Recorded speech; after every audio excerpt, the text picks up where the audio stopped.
안녕하세요. 친절한 영양사입니다.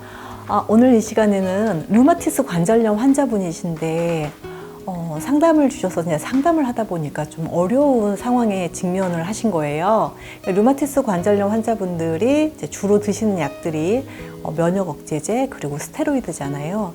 그런데 이 스테로이드의 장기 사용으로 인해서 눈에 중심성 망막염이라는 질환이 생긴 거예요.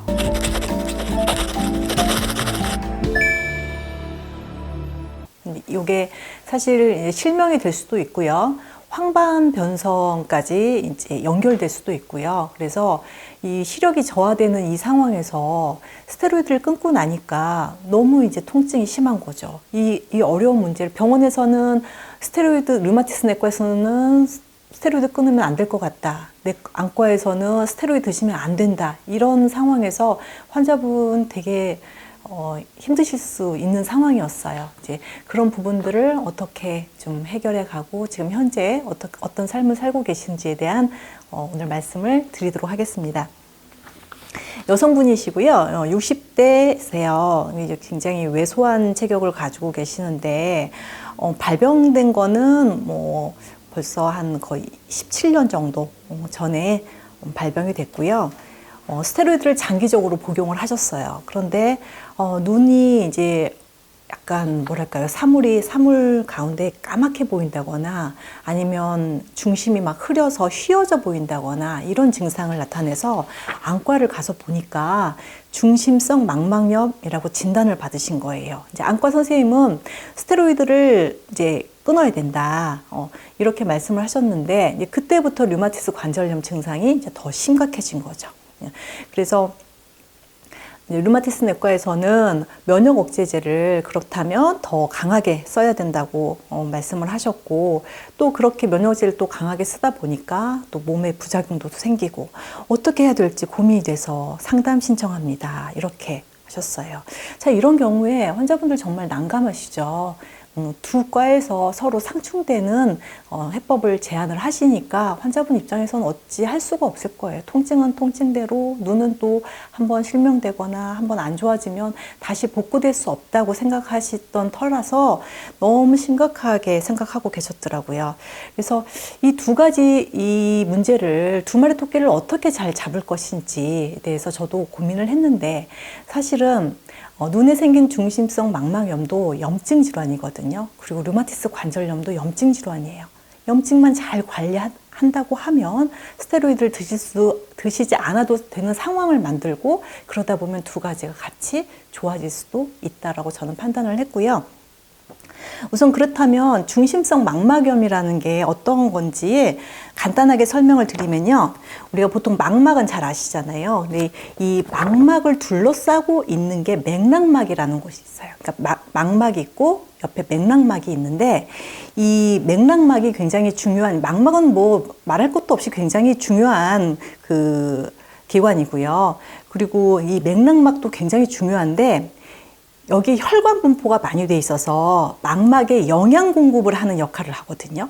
그런데 이 사이에 그 망막과 맥락막 사이에 뭐가 있냐면, 이름도 좀 어려워요. 망막 색소 상피 조직이라는 게 있는데, 이제 어떤 원인이 됐든 염증이 생겨서 망막 색소 상피 조직에 염증이 생기게 되면요, 이 맥락으로부터 망막 쪽으로 물이 흘러 들어가는데, 이 망막세포 상피 조직이 하는 일은 이렇게 조직을 좀 보호하는 그 층을 이루면서 댐 역할을 하는 건데, 댐이 무너진 거잖아요. 그래서 물이 흘러 들어갔다, 망막으로 물이 흘러 들어가서 샜다, 이렇게 그냥 쉽게 생각하시면 되실 것 같아요. 그렇다면 이게 원인은 그러면 왜 물이 거기에 망막에 찼을까? 그리고 그 부위가 어떤 부위냐면요, 망막에서도 중심부에 황반이 옆에 있는 그 망막 부위에 염증이 생기는 거거든요. 황반도 굉장히 중요한 기관이잖아요. 그래서 황반 변성이 될 수도 있고요. 황반의 손상을 받게 되면 그쪽에는 또 그 시세포가 또 많이 분포가 돼 있기 때문에 뭐 시력이라든가 정말 너무 안 좋게 사실은 실명이 될 수도 있는 그런 상황의 위기에 있어서 이분은 이미 황반 변성까지 다 진행을 하고 있는 상태였습니다. 그래서 통증도 통증이지만 눈도 걱정이고 여러 가지로 걱정이 많으셨던 분인데, 그렇다면 원인이 무엇이냐, 이제 뭐 포털 사이트를 찾아보셔도 아시겠지만 대표적으로 스트레스라고 명명이 되어 있어요. 그런데 뭐 이 스트레스라고 하니까 뭐 그냥 원인을 잘 모르니까 스트레스인가? 라고 생각하실 수 있겠지만, 우리가 스트레스를 많이 받게 되면 우리가 부신피질에서, 부신이라는 장기 있잖아요. 제가 부신에 대해서도 많이 말씀을 드렸는데, 그 부신의 부신피질에서 코티솔이라고 하는 스트레스 호르몬이 나오거든요. 그게 너무 과잉 분비가 되면 이런 문제가, 중심성 망막염이 생기더라. 첫 번째 이유고요. 두 번째는 뭐냐면, 우리 몸에서만 코티솔 스테로이드가 분비되는 게 아니고, 지금 이분 같은 경우는 장기적으로 스테로이드를 약제로 복용을 하고 계셨잖아요. 그래서 저는 뭐 두 가지가 다 원인이 될 수도 있겠지만, 약제로 장기간의 그 스테로이드 복용으로 인해서 중심성 망막염이 생기지 않았을까라는 생각을 해봅니다.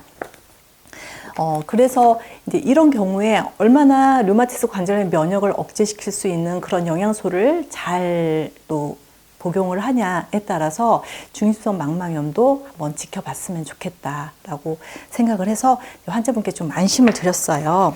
그리고 한 달 정도가 지났거든요. 한 달 정도 지나서 연락을 하셨어요. 관절 통증은 앉아서 일어나기가 힘들었는데 약간 호전되는 것 같다. 그러니까 통증에 대한 호전을 말씀을 하셨고요. 그런데 이제 제일 먼저 좋아지는 거는 변비가 좋아질 것 같다라고 말씀을 하시더라고요. 이런 면역 관련 그 자가 면역 그 관리를 하기 위해서는 영양소로 제가 유산균을 정말 굉장히 고용량으로 면역균주로 형성된 유산균을 쓰다 보니까 장이 안 좋으신 분들, 특히 설사하신 분들 효과가 더 정말 좀 빠르게 나타나는 것 같고요. 이분 같은 경우는 변비가 많이 좋아졌다 이렇게 말씀을 하셨어요. 눈은 어떠시냐고 여쭤봤더니 별 변화가 크게 없긴 한데 나쁘지는 않습니다. 더 악화되는 것 같은 느낌은 안 듭니다. 이렇게 말씀을 하시더라고요. 그런데 예전에는 병원약을 먹어도 이 통증이 관리가 안 됐었는데, 지금은 병원약하고, 그러니까 MTX 스테로이드는 지금은 중단된 상태였고요. 그 당시 바로 제가 상담하고 있었던 상태에서는요, MTX하고 뭐 다른 면역 억제제, 또 여러 가지 위장약 뭐 해서 한 6, 7가지를 드시고 계셨어요. 그리고 또 한 가지는 왼쪽 검지손가락이 안 구부려졌는데 조금 부드러워졌다, 이런 말씀을 하시더라고요. 한 달 정도 약간의 효과가 있다고 말씀을 해주셨어요. 그리고 나서 이제 눈에는 지금 물이 찬 적이 있다고 말씀을 하셨고요. 2달 정도가 지났습니다. 2달 정도 지나서 눈부심이 굉장히 심하셨었는데 눈이 최근에 많이 편안해지고 호전되고 있다고 말씀을 하셨어요. 그래서 저는 안과를 이제 언제쯤 가시나 이제 점점 좀 궁금해지기 시작했습니다. 그리고 이제 스테로이드를 복용하고 계실 상황에서 이제 저랑 상담하기 전에 그 염증 수치나 류마티스 수치를 보니까요, 류마티스 인자가 286이 나왔었거든요. 이거는 스테로이드와 MTX, 각종 다른 면역 억제제를 같이 복용하고 계셨던 상황이었어요. 286꽤 높죠. 그리고 CRP도 약을 복용하고 계셨지만 0.288, 그리고 ESR이 38 정도로, 보통 약물 드시고 나서 그냥 적정하게 이 정도 그냥 조절되시는 분도 많으세요. 이런 상태에서 이제 통증이 진행되고 있으셨어요. 그리고 한 2달이 좀 더 넘어서 안과를 다녀오셨어요. 황반 변성이 더 이상은 나빠지지 않고 있어서 6개월 후에 보자고 하시더래요. 그래서 되게 기분이 좋으셔가지고 연락을 주셨더라고요. 그러니까 매달 이렇게 관리를 하시다가 상당히 이제 안정세가 보였을 때 의사 선생님들이 이렇게 진료 그 텀을 이렇게 길게 좀 보는데, 6개월이라고 하면 상당 부분 안정됐었다라고 보여집니다. 그리고 이제 석 달이 지났습니다. 석 달이 지나서 눈이 약간은 좀 뻑뻑한 느낌은 있는데 상당 부분 좀 많이 편해지셨다고 그렇게 말씀을 하셨고요. 그리고 현재는 이제 면역 억제제를 드시고 계셨는데 지금은 현재는 MTX하고 이제 간헐적으로 필요할 때 진통제만 복용을 하고 계신다. 관절에 대한 통증은 다소 많이 안정이 되셨다라고 말씀을 하시더라고요. 그리고 4개월이 지났습니다. 약사님 안녕하세요. 통증도 손가락 외엔 좋아졌고 조금 변비는 약간은 생겼는데 영양제하고 관련이 있을까요? 이렇게 말씀을 하셨는데 사실 변비와 설사는 어떻게 보면 이제 우리 식습관하고도 굉장히 관련이 많은데요. 조금 더 식이섬유, 특히 저는 되게 미역국을 많이 권해드려요. 우리 몸에도 좋기도 하고요. 그리고 부드럽고 위에도 편안해서 미역국을 좀 많이 드세요 라고 말씀을 드렸고, 그리고 나서 또 변비도 좀 상당히 좋아지셨다고 그 이후에 연락을 하셨어요.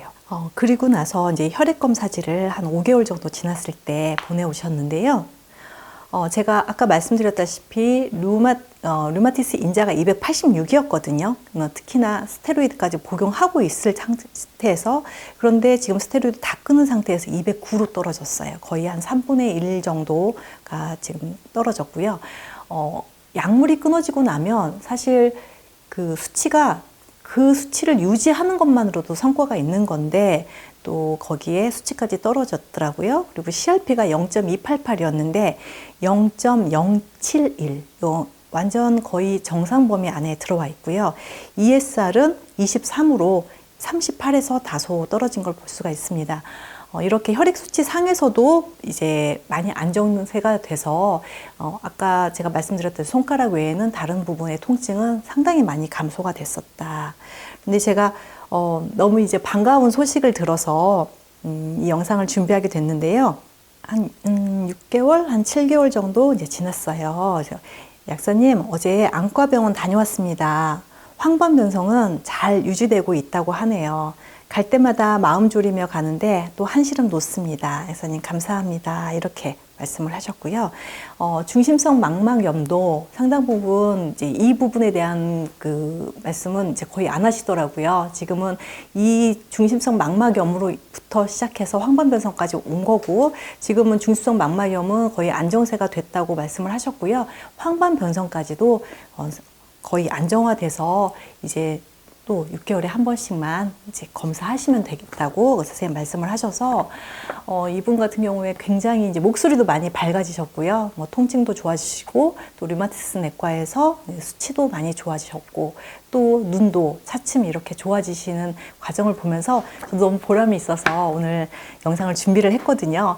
이런 경우에 이제 상당히 어려운 이유가 제가 처음에 말씀드렸다시피 약물로는 어떻게 조절이 안 되는 이런 상황들이 있어요. 그래서 이게 바로 영양소에 정말 힘이지 않을까 이런 생각이 들거든요. 그러니까 약물이 상충됐을 때 어떻게 해야 되나. 사실 근본적인 원인을 좀 따라서 가서 보면은 염증이라고 하는 공통분모가 있는데 그 부분을 잘 해결해 주면 약물이 줄어들고, 약물이 줄어들면 약물로 인한 2차적인 그런 부작용, 합병증을 예방할 수 있다는 점, 오늘도 제가 또 한번 새롭게 느끼면서 또 즐거운 마음으로 영상 준비했습니다. 오늘 유익한 시간 되셨는지 모르겠어요. 경청해 주신 여러분 감사드립니다.